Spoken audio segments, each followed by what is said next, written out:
Кокосовый торт жасаймыз. Ол үшін қантымызды және бөлме температурасындағы майымызды миксермен жақсылап араластырамыз.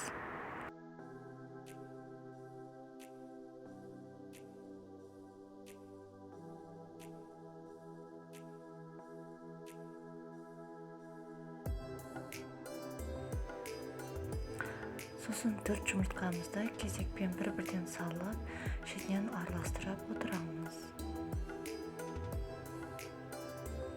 Сметанамызды қосып, тағы да жақсылап араластырып аламыз.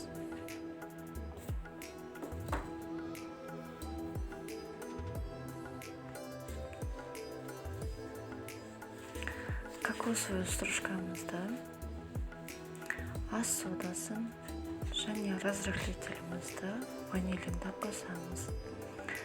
Сонымен қатар кукурузный крахмал қосамыз. Естеріңізде болсын, картофельный крахмал қоспаймыз. Выпечкаға тек кукурузный крахмал қосады. Ұнымызды қосып, енді бір келкі масса болғанша жақсылап миксермен араластырасыздар.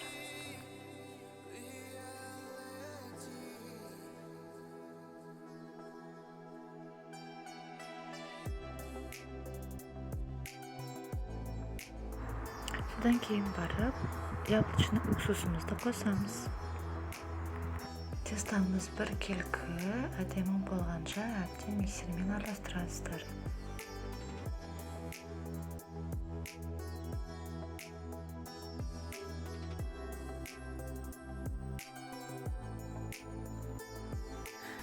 Енді корждарға кірсеміз.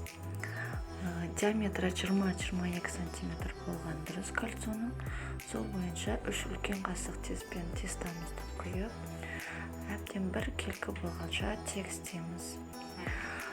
Себебі корждарымыздан бір жері қалың, бір жері жұқа болып қалмас үшін тортымыз бір келкі әдемі шығуы қажет. Әбден бір келкі болғанша тегістеп болғасын, алдын ала қыздырылған 160 градустағы пешке 10 минуттай пісіреміз. Әркімнің пеші әрқалай болғандықтан, кейбіреулерінде тез пісуі де мүмкін.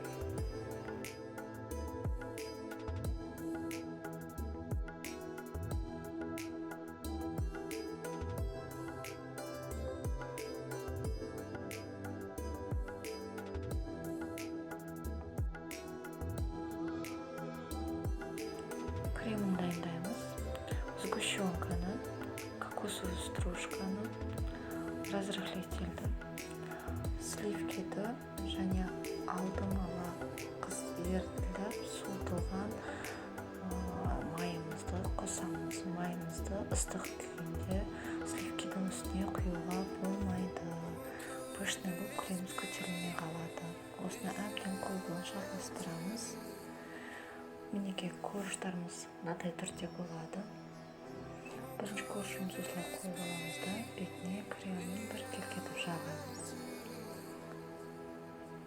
Және де екінші коржды қойған кезде үстіне теріс бетімен аударып қоямыз. Себебі тортымыз бір келкі түсі көріну үшін.